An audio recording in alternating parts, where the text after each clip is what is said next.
আজকে কোপায় কয়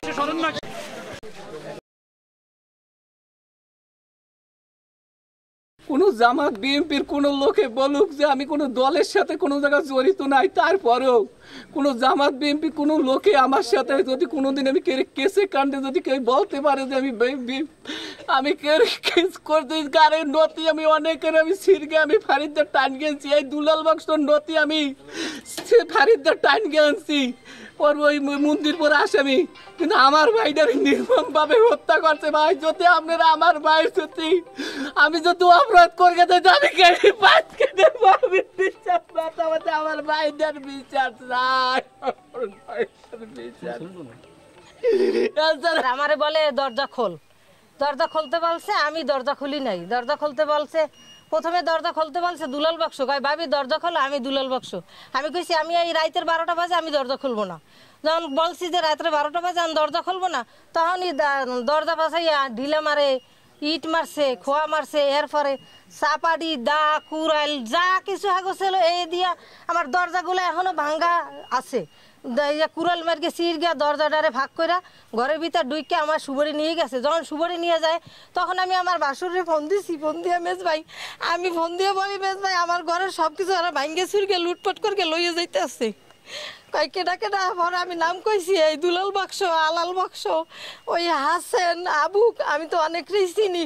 এরা সবাই আমার ঘরের দরজা কোপাইয়া ভাঙ্গে ঘরের ভিতর সব ঢুকে আমার লইয়ে দিতেছে। আমার বাসুরে জিজ্ঞেস করছে তুমি কোন জায়গায় আছো? আমি কইছি আমি উপরে আছি। কয় তাই তুমি থাও আমরা দেখতে আসি।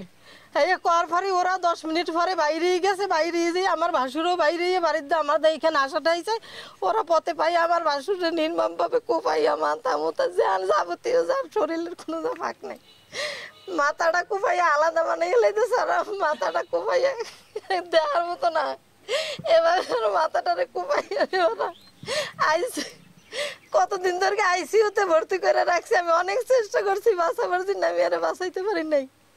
আমার লক্ষ লক্ষ টাকা সুবরি নিয়ে গেছে, আমার ঘরে টাকা ছিল নিয়ে গেছে, আমার স্বর্ণ অলংকার ছিল, যা কিছু ছিল সব কিছু ওরা নিয়ে গেছে। আমার বেশি কিছু বলার নাই। আমার এই দেশবাসী এলাকাবাসী সবার কাছে অনুরোধ, আমি এই খুনির বিচার চাই, আর কোনো কিছু চাওয়ার নাই। আমি শেখ হাসিনার সরকার পতনের পরে গত 5 তারিখ রাত্রে একদল দুর্বৃত্তরা মেম্বার বাবুল বক্সর গোডাউনে রাখা সুবরি প্রায় 70,000 সুবরি লুট করার জন্য ডাকাত রূপে তারা ভয়ঙ্কর রূপে লাঠি সোটা নিয়ে অস্ত্র নিয়ে লুট করতে আসে। যখন এলাকাবাসী লুটকারীদের খবর শুনে চিকপ্যাক দেয়, তখন বাদলের বড় ভাই এই যে বাবুল বক্স ও আসে এটা প্রতিহত করার জন্য। তখন ডাকাত দলের কেউ কেউ ওর মাথায় দা ছোটা দিয়ে এমনভাবে আঘাত করে, আঘাতের পরে সে খুলনা সিটি হাসপাতালের আইসিইউতে ছিল, পরবর্তীতে খুলনা মেডিকেল কলেজ হাসপাতালে ছিল।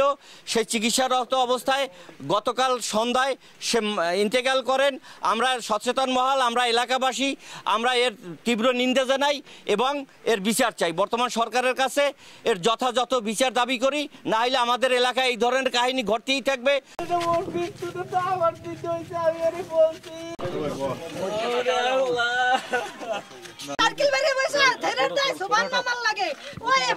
যারা ডাকাতি করছে এবং বাবুলরে যারা খুন করছে, এদের এই এলাকাবাসী সবাই বিচার চায়। এরা কোনো দলের না, এরা কোনো দলের না, এবং এখানে যারা উপস্থিত এই সত্য তদন্ত করে এই খুনের যারা খুন করছে তাদের সঠিক বিচার এবং ফাঁসি চায়। যে এখনো দরজা ছাড়ো না, তোকে শেষ করে দেবো। তখন আমি বলছি যে দরজা ছাড়বো না। তখন বলছে আমার শুয়ারের বাসা দরজা না ছাড়লে এরপর রাস্তা গাছ মারছে দুলাল, পেয়ার, এরপরে এটা ছিল এই আবুক, মামুন, মিলন, এরা মিলগা একের পর এক কোপ দিতেছে। তখন কোপ দিতে পারো সময় গাছ মারছে, তখন আমি ঠ্যাক দিতে না পারি গা, তখন আমি পাড়াতনে উঠে গেছি। এরপরে সুবরি টুবরি নামাই নিয়ে গেছে আমার মাইরে পথে পাইয়া ওরা কোপাইয়া ফেলাই গেছে।